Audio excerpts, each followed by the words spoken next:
So we're about to shoot into a video series that is the best content that I've recorded in many years, and it's going to be preview content from my upcoming program, Endless Motivation. Now, in this video, what I'm going to be talking about is the beauty of finding some kind of life's path or some kind of life's purpose that just completely changes your life.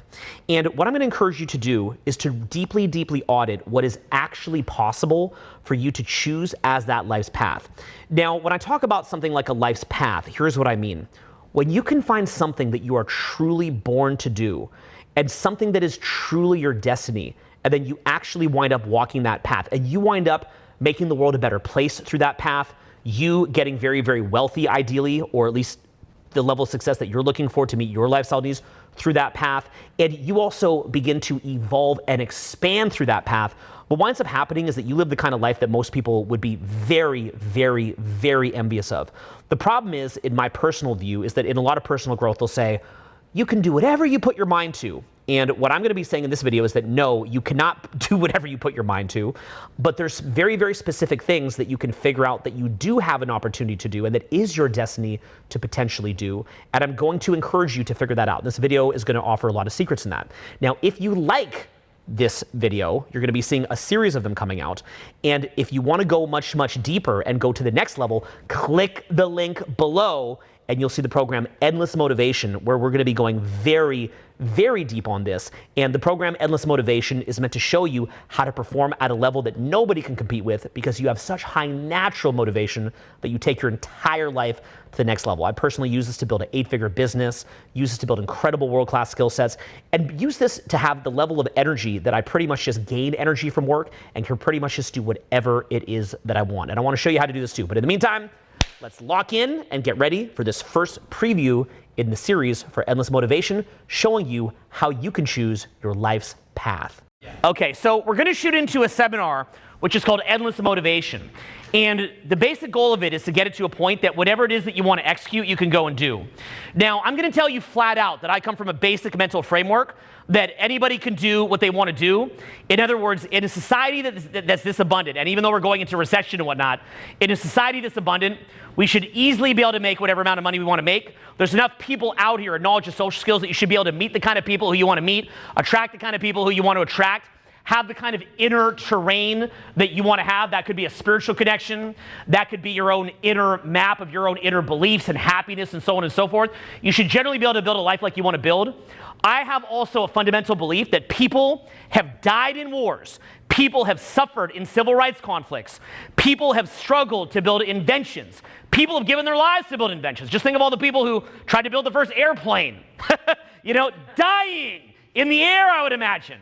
Okay, have you ever seen now The Aviator with Howard Hughes and so on and so forth? So that we can sit here and complain about our crappy little lives and how we can't figure it out. So the framework that I generally come from is that life can be amazing, that people have suffered to give us the ability to make it amazing, and that any time that you're not actually focused on you having the life that you should have, it's basically very, very ungrateful. Personally, my own inner beliefs are that it's ungrateful to God. That's just my personal belief that I believe strongly in. I believe that it's ungrateful to people that have died. It's ungrateful to your parents. It's ungrateful to everything. So whatever it is that you want in life, I believe that you should go get it. And that's what we're going to be focused on here today.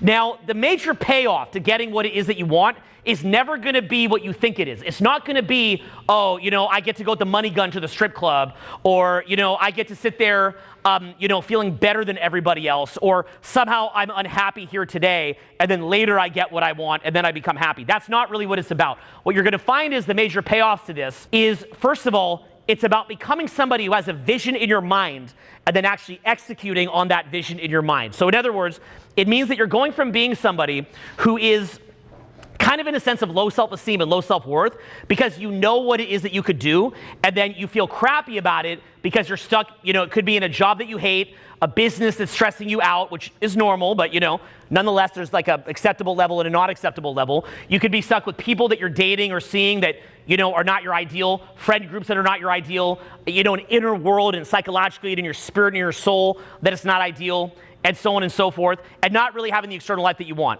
So what does it mean to actually go after that? In my mind, at a core level, it's a base level of self-esteem that you know that you can envision something in your mind and that you will find a way to make that happen. That's the core level. So stop thinking that you're miserable now and that suddenly if you had more money, that misery would go away. I would predict to you that happiness is much more based on you controlling your inner world, based on your beliefs, your focus, your physiology, what emotions that you're addicted to, what kind of influences you let in. Happiness is going to be a lot more oriented around just choosing to laugh or having fun or, playing with a frisbee in a park. You could have more fun doing that than you can having a money gun, even though that obviously sounds hilarious, okay? So it's one of these things where don't wait to be happy or think that you're gonna be magically more stimulated when you have cash or have a bigger ego or so on and so forth. That's a trap. That's one of many traps that society creates. No different than Coca-Cola creates products that are poisonous or lightly poisonous and harmful and cancerous, is my understanding. And what happens is that would be one trap. Another trap is believing I'll be happy when. That's just another trap of the matrix that you don't want to get caught into. But understand that at a core level, the ability to create whatever vision is in your mind's eye is one of the most beautiful things that you can do. And that's something that you just have to do. So at a core level, if you don't understand that that's mandatory, we can't even have this conversation. We can't even begin to talk about this if you think that that's okay to not do that. Doesn't mean that the world's going to end if you don't do it, but if you view that as your standard. So you've got to start increasing your standards and saying to yourself, okay, this is not an acceptable outcome to me just because mediocrity is the norm. I'm not going with what is the norm. The norm is people that are poisoned, people in low-level paradigms, people that are struggling, people that are suffering. That's not the norm. Just repeat that after me. That's not the norm, okay? So another one also is the fact that in many ways, by going after your goals, it's actually one of the most healing and kind of like a medicine for a lot of your internal issues.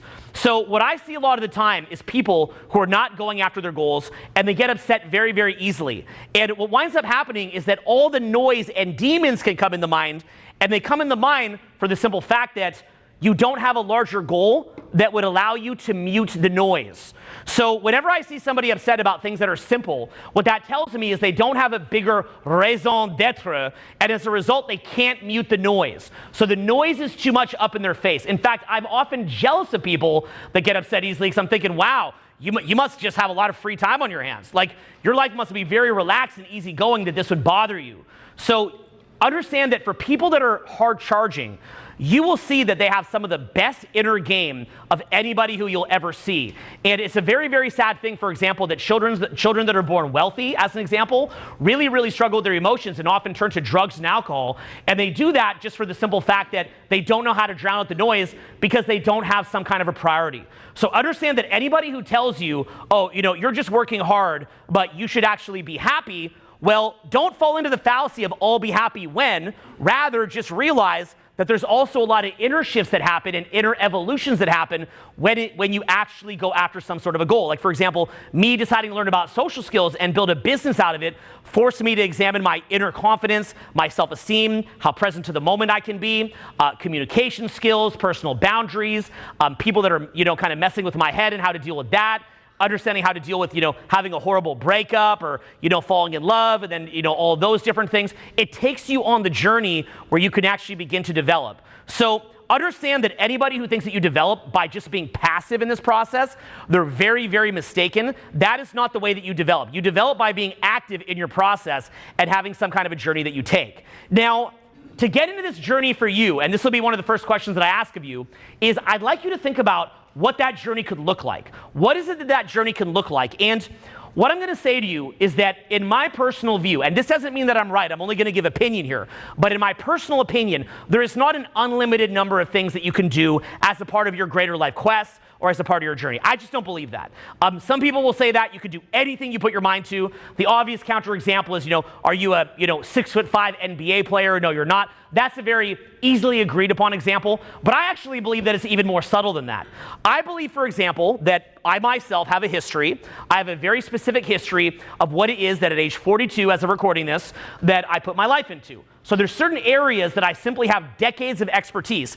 That could be things like online marketing, that could be in communication, that could be in social media content creation, that could be in how to run live events, that could be in how to create digital products, that could be in how to use social media platforms or things like that. There's areas that I simply have a history.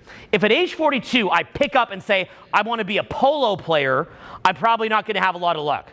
Now, that is something that I think a lot of people don't want to hear. It's very against self-help, but you also have to consider that when you're learning about personal development, you're also learning within a capitalist system where the teacher is incentivized to an extent to tell you what it is that you want to hear. So if there's somebody in the audience, and I've seen this where people come up to me and say, Owen, I want to be, I'm making a couple $1 million a year right now, and I want to be a billionaire. And I say, what's your industry? And they tell me their industry. And my understanding of that industry is that there's not a likelihood that they're going to be a billionaire in that industry. Now, if I lie and I say, hey, no, you can be a billionaire, come and do some work with me, I get paid to lie. That's not a healthy place to be coming from. But what I do instead, I'm weird like this, I'll tell what I believe is the truth. I'll say, I don't think that you're in an industry to do that. So for example, I can tell how delusional people are when they say that me, as a coach, that I'm going to become a billionaire in the coaching industry. The coaching industry is a very lucrative industry. I've become very successful in this industry, but that is not an industry where typically somebody's going to make $1 billion. I don't think that Tony Robbins, who's probably the most wealthy of any coach, I don't think that he has $1 billion. He might, but I'm not aware of that. And for that reason, I don't see a track record of me doing that. So when people say to me, oh, Owen, you're going to be a billionaire, I think that's very, very foolish. It's ridiculous. And what it tells me is that they're probably not going to be that successful. And what they're doing, this is the thing that bothers me. Whenever somebody says, I'm going to be a billionaire, to me what that does is it tells me they're never going to make their first $1 million. They might not even ever make their first 100,000. So that bothers me because saying things like I'm going to be a billionaire for most people, not all, but for most, to me is an addiction of failure. It's me hearing from you, I want to be a billionaire. Translation, I want to do nothing. I want to do zero. I'm a loser. I'm a failure. I'm going to continue to fail. I like to make myself upset. I like to talk about nonsense. That's all that I'm hearing when somebody tells me they're going to be a billionaire. Or when and I'm going to say something very, very brutal here because I'm from Los Angeles, so I'm going to say something very horrible. But also, to be honest, I feel that way when people tell me they're going to become a famous actor. I feel that way when people tell me they're going to become a famous musician. I feel that way when people tell me they're going to become a famous DJ, but not as much as the previous two. And I feel that in many cases with athletics. Now, here's why I say that. I'm a very brass tacks kind of person. So I like to talk about the spiritual components of life, and I like to explore, and I like to get a little bit off the map. But at my core, I'm a very, very brass tacks person. And for that reason, when I hear about things like being an actor, actress, I just reference in my mind me living in the Hollywood Hills in LA, me doing sick parties, and me meeting thousands of incredibly talented actors and actresses that are broke. That's what I see. I look at the industry, I look at the number of jobs available, I look at the talent pool, I look at the fact that everybody wants to be famous for, not everybody, but so many people want to be famous for acting or for music or things like that. And I see it and I'm just going, you're incredibly talented, you're a great actor, you definitely could make it, but you're really discounting all of the other people that aren't going to make it. Okay, so that's another thing. Now, the thing is, Jay-Z talked about this. His uncle, I think it was, said, hey, you know what? You're not going to be a rapper. And Jay-Z proved his uncle wrong. And so if Jay-Z was in this seminar right now and heard what I just said, there'd be no Jay-Z. So that's a tricky question to make as a coach. Very, very tricky, because you could also be snuffing out the next Jay-Z, who I think did become a billionaire or something close. So it's not that it can't happen. These things can happen. They absolutely can. And if you really want to be the next Jay-Z, we can talk about that. But when I see somebody that at a base level doesn't have the rap talent, at a base level doesn't have the screen talent, at a base level probably doesn't have the hustle or work ethic, at a base level doesn't have the connections, and they're talking like that, it's not that they couldn't get it, but you've got to understand it's not an insult to you. It's rather that I have empathy and admiration for the incredible other people that are light years ahead of you that are also not going to make it. So you can make it, but it's harder. So what I want you to do instead, okay, if you want to be the next Jay-Z or you want to be the next billionaire, that's fine. Don't let me hold you back. Go for it. Prove me wrong. Go succeed and pull up this seminar and say, I didn't listen to this guy and I proved him wrong and I beat the odds. And I hope you do that. And I love being wrong sometimes. And that's a great time that I like being wrong. But what I also believe is that there's tremendous, tremendous opportunity in areas that are lucrative, that if you actually keep your eyeballs on them, that you can have incredible success. And what I'd also say to you is separate means and ends values. So for example, let's say that you're somebody who likes to act, or let's say that you're somebody who likes to be on stage. Maybe use modern social media tools to act within different videos that could be successful. Maybe use modern social media tools to express yourself in that way that you would have wanted. So that would be another thing that I'd say to you, is that look to the means and ends values. If there's something specific that you found to be joyful about an unrealistic career, well then ask yourself what was the element about it that you like, and how could you replace that in an industry that you can succeed. So understand that generally speaking, success in any industry is going to be based on how wide open that is. If you're dealing with intense competition, people that are absolutely skilled, people that are decades ahead of you, it is very, very difficult to come in and compete in an industry like that unless you've been doing apprenticeships since you're young, unless you've got the right mentors, the right role models, unless you're in insane levels of momentum. It's very, very, very difficult. So it doesn't mean it can't happen. Anything could happen. Let me be clear about that. There's going to be people that see this that will prove me wrong. But generally speaking, don't make an ego out of saying that you're some kind of like swashbuckling hero that's going to beat the odds, because if you do that, you're usually going to fall flat on your face, okay? So I like to push the envelope. I like to push the odds. I like to go all out. But there's got to be a base level foundation there of hustle, connections, history, base level domain knowledge, and things like that. If you have that, then fine. In the meantime, here's what I want you to do. I want you to do an audit of where it is in your life that you are now, and what you would say are areas that you have basically what you call a superpower. Now, what I mean by a superpower? What I mean is, I want you to audit with your group here what it is that you either have a deep domain knowledge. If you're young, then it could be surface level domain knowledge, but something where you have some kind of an edge. Now, this could be an area where you have inborn talent. This could be an area where you have nurtured talent. This could be an area where, by the way, in my case, that I was very, very weak. For example, in social skills, I grew up with light level autism. But that being said, the motivation that I had, because I had light level autism, motivated me and made me so utterly obsessed with social skills that it actually gave me an unfair advantage. Because I was willing to go out and work on my social skills 7 days a week, 8-9 hours a day. I used to always say 4 hours, so I don't want people to copy me, but I was often doing it in the daytime at nighttime because I was so adamant on learning it. So, okay, but I don't recommend that other people do that. That was just my personal path with what I was dealing with. I actually think for other people, having a balanced life is probably better. But you see my point. So what I want you to do is either think about an area that you have a disadvantage, but you're so incredibly obsessed with it that it's all that you want to do. Maybe you would teach it to people who had a similar disadvantage, or areas that you have an advantage, or areas that you have connections, or areas that you have a lane. But there's got to be something. Now, for some of you here, you're going to be a little bit different than this. For some of you in here, you're not resonating with what I'm saying so far, although I bet you it's probably scaring you. And what I would say is there's a rare group of a personality type where what you have instead is you have it to where you are kind of just open to life and just exploring life. And maybe you're living like van life, and you're just kind of like vanning around the country and taking in experiences, but in a real and significant and meaningful way. And that doesn't mean you're just watching Joe Rogan, okay, at home. I love Joe Rogan, but that doesn't just mean that you're watching, you're a podcast viewer, podcast warrior. But if you're somebody who is genuinely getting out there and you don't know what it is that you want to do yet, but you're really, really experiencing life in a significant way and taking it in and seeing what's out there, there are people who found their lane and found their niche much, much later in life, including some famous, successful ones, and you could definitely be like that. But then what I would say is, what I'd like you to say to your group is, I'm out there kind of figuring out what I want to do. I'm open, I'm receptive, and I'm actively interpreting experiences that I'm having. That could be you in this room right now, where you're actively experiencing this exact event or meeting people here, but you're not just like, checking something out and then smoking some weed and then just looking at the internet and then not really thinking about it. Rather, you're, marinating on what it is that you're learning. Your mind is open for lanes, you're looking for opportunity, and so on and so forth. But what you're generally going to see is that the kind of person that's more successful, they're not passive in life, they're active in life. So, you could be in this hotel room here and you're already thinking, what did it cost Owen to put this on? What are hidden costs that Owen would have? What are hidden benefits that Owen would have? Why is Owen doing this? Why is Owen communicating in the way he's communicating? What are the other people doing here?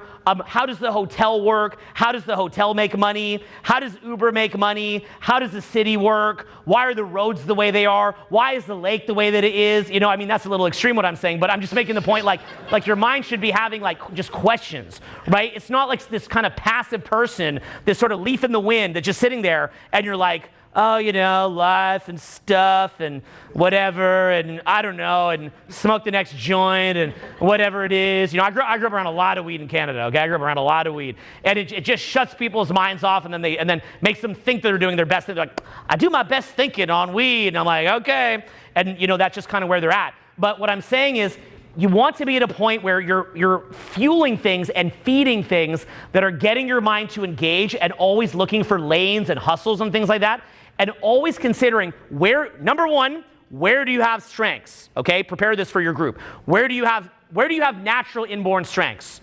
Okay, natural inborn strengths. The next one is, where do you have natural inborn interests? So for me, I didn't have a strength in social skills at all, but I have an incredible interest in social skills.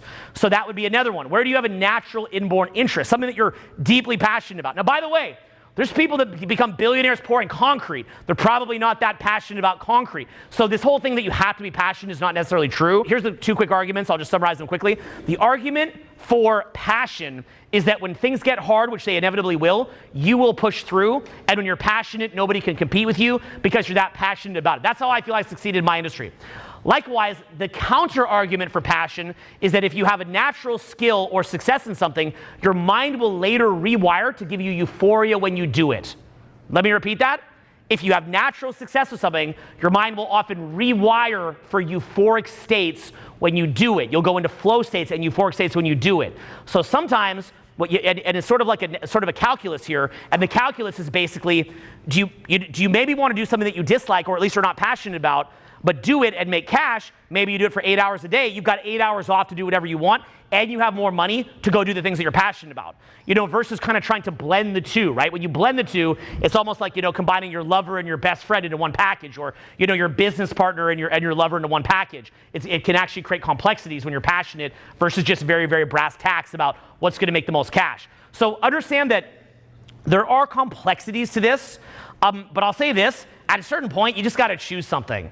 And that's where people get really, really messed up. They just never, ever actually choose. And it's like, well, I'm passionate about this, but, I can make money doing that. And I'm not good at this, but I like it. And this other thing I'm good at, but I don't like, but maybe I am good at it. And I don't know how much I want to work. And I don't know if money really makes you happy, but I'm also unhappy when I don't have money. And I'm kind of smoking this joint, and, I got to go to a concert, and, right? And this just loops and loops. And you've got to understand that, every minute that you're doing that, somebody else who's actually decisive is making a choice and choosing a direction, and they're ultimately just going to make that choice. And in my case, I remember Evan Pagan, who was a mentor of mine, he said, do you actually want to come on one of my programs and teach on it? And I didn't want to kind of put my face out there because I was just posting online. And so he said to me, Owen, if you put your face out there, it's out there forever on this, which, by the way that culture changed maybe was a bad idea, but we'll leave that alone. But who could have ever seen that coming? I mean, that's like a fluke car accident. There's no way that you could have predicted that. But the point being was, I had to make the decision. I was looking to go to law school at that time, or looking to do my PhD. I went to Queen's University in Canada. That's like going to like a Harvard or Yale or something, and I was doing that. And then all of a sudden, I'm like, wait, no more, what you guys in America would think of as like Harvard, Stanford, Yale, Princeton. No more of that and being a lawyer or a PhD. No, instead, I'm going to go teach social skills like some kind of weirdo. And I had to make a choice. But when I did that, this is what you'll notice. The same level of hustle that I put into academics, which made me a top academic, I put that into what I was doing in building my business on social skills. It was a counterculture business. It was a business that you would never think of as something taken professionally. But in reality, I took that very, very, very serious and had major, major, major hustle in that. So get that in your head, that you want to have a base level of professionalism and understanding what it is that you're doing. On top of that, you layer fun and friendship and art and creativity and love and legacy and all of that. But at a core level, you've also got to keep the lights on in the building, and you've got to keep the machine running, okay? And understand that life will get more and more complicated as you get older. You'll probably have children, you'll have financial obligations, you'll have places that you want to go, you'll have experiences that you want to have, okay? And I'll get into that later. But for now, what I want you to do is I want you to take this as kind of a cold bucket of water on the head. Take this, does this feel a bit like a cold bucket of water on the head? Yeah. Okay, so take this as like me. I've just walked in the room. I've got this big bucket of water, like the ice challenge, and I've just dumped this on your head, and I've got you thinking a little bit about the lane that you're going to take. And what's going to happen is there's all these incredible, incredible benefits that you'll get from doing this that I'm going to talk about later in this event. Amazing benefits that you're going to get. But you can only receive those benefits if you choose a lane. I mean, I shouldn't say only, there's always a counterexample to everything in life. But generally speaking, what I've seen in my experience is that all of these benefits that you get it when you choose some kind of a lane. And when you do, it will change you emotionally, it will change your focus, it will change your self-esteem, it will change your competencies, it will challenge you, you'll have ups and downs with it, and it's something that allows you to evolve. But if you don't do this, and I'm going to talk a little bit later about the problem if you don't do this, but if you don't do this, what I can tell you is you will get very, very much stuck in a derp state, because ultimately your sort of life's quest or whatever it is that you're building becomes the kind of iron sharpens iron tool that you use to raise in your inner psyche. It's what you use to raise in happiness. It's what allows you not to be manipulated by endless propaganda. It's what allows you to be sharp. It's what allows you to wake up. It's what allows you to have real joy, because it's hard to receive unless you've really given. So I just want to get that out there to you guys, okay? So begin this process now, get within your group, and I want you to start choosing things and having discussions about things that are actually feasible, things that are actually possible, what your life could look like, not some garbage, okay? I don't want to hear garbage. I want to hear things that are realistic. You know, if somebody tells me I want to make 100 grand a year and, you know, I want to have this and things that are attainable, I prefer that over a bunch of garbage. Go knock that down, and then we'll talk about the next big thing, and the next big thing, and the next big thing. Or if you're somebody with a furious intellect, a furious work ethic, and incredible lateral thinking, and incredible dedication, then come and tell me, Owen, I'm going after the $1 billion. And if you've got that kind of track record, and you're and not in your delusional ego, but you've got that kind of track record proven, then we'll have a discussion about that, and then we can get there. But remember, I've coached billionaires, so I can see the gap between them and you. I see a big gap. You probably don't even have understanding of power dynamics, things like systems building. There's this huge, incredible gap that's there. So I want you choosing something that you actually can get, something that can actually give you satisfaction, and something that you'll actually do, because then you can knock down a win and build on that win. I hope that you just enjoyed this first preview of my new program called Endless Motivation. And inside the program, we're going to be going far, far deeper than anything that we touched on here. And we're going to be putting you on a crazy rocket-fueled trajectory to changing your life. Click the link below right now and jump into the course. And I'm going to be talking to you in person, and you're going to be watching a lot of incredible video content and interacting with our community to take your life to the next level. Click that link. We're going to blow your mind. I'll see you inside the course.